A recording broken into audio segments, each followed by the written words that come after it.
le podcast de Giverny, présenté par le Musée des Impressionnismes. Pour accompagner notre exposition Côté Jardin de Monet à Bonnard, nous vous proposons chaque semaine une lecture choisie pour vous emporter dans les jardins et l'époque des artistes impressionnistes et nabis. Dans ce dernier épisode, vous allez pouvoir écouter un texte de Georges Clemenceau tiré de l'ouvrage qu'il consacra à Claude Monet et à ses nymphéas peu après la mort de son ami, disparu en 1926. Claude Monet les nymphéas est un livre qui rend un hommage très personnel à Monet. Clemenceau y célèbre les talents d'innovateur du peintre et il s'attarde tout particulièrement sur le grand cycle des nymphéas offert par Monet à l'État et exposé dans l'orangerie des Tuileries. Clemenceau en livre une longue description dans l'ordre de présentation des panneaux dont il prend le soin de rappeler qu'il a été choisi par Monet lui-même. L'extrait qui va suivre est tiré des derniers paragraphes de cette description. Georges Clemenceau y évoque la toile où le soleil couchant se reflète à la surface du bassin. Je suis allée parfois m'asseoir sur le banc d'où Monet a vu tant de choses dans les reflets de son jardin d'eau. Mon œil inexpérimenté a eu besoin de persévérance pour suivre de loin la brosse du maître jusqu'aux extrémités de ses révélations. À l'inverse du singe de la fable, il a profusément jeté des torrents de lumière sur l'écran de sa lanterne magique. Presque trop, dirait-on, si l'on pouvait se plaindre d'un excès de vibrations lumineuses sous les transparences de nappes de voie lactée qui nous tentent des éblouissements de l'infini. À son plan quel qu'il soit, le nymphéa n'est là que pour témoin de l'univers, dans l'ambiance des envolées de couleurs, dont l'aile nous emporte au-delà des essors de l'imagination. Aussi, pour tout achever, voici qu'en des retraites de feuillage, l'ardeur apaisée d'une eau de mare dormante se découvre pour aiguiser le contraste du jardin d'eau incendié par des tempêtes de lumière, du ciel éblouissant à la terre embrasée et de la terre embrasée au ciel éblouissant.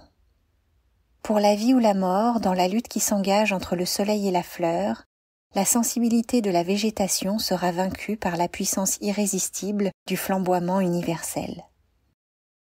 Sous la protection des saules, les bouquets de nymphéas maintiennent, pour un temps, l'éclat des floraisons triomphantes.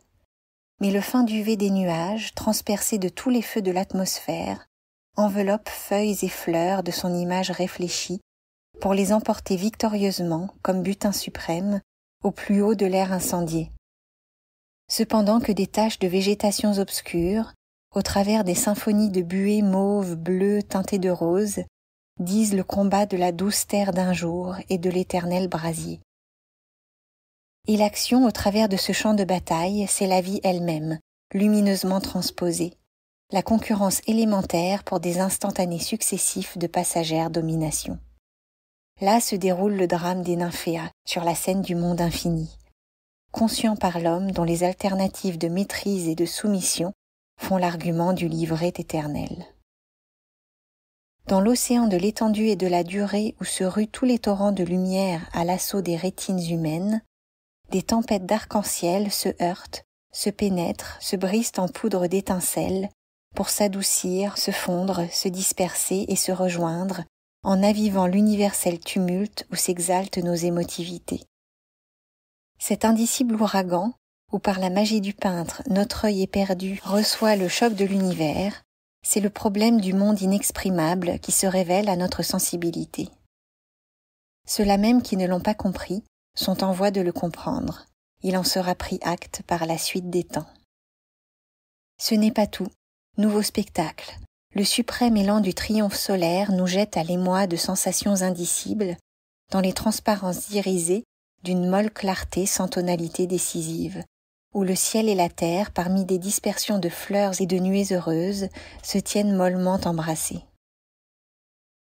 C'est le chef-d'œuvre fragile mais irrésistible de la pleine extase du monde aux rencontres des sensations exacerbées. Suprême achèvement d'une vision d'art où Monet a laissé, en souriant, s'attacher la voluptueuse langueur de son dernier coup de pinceau.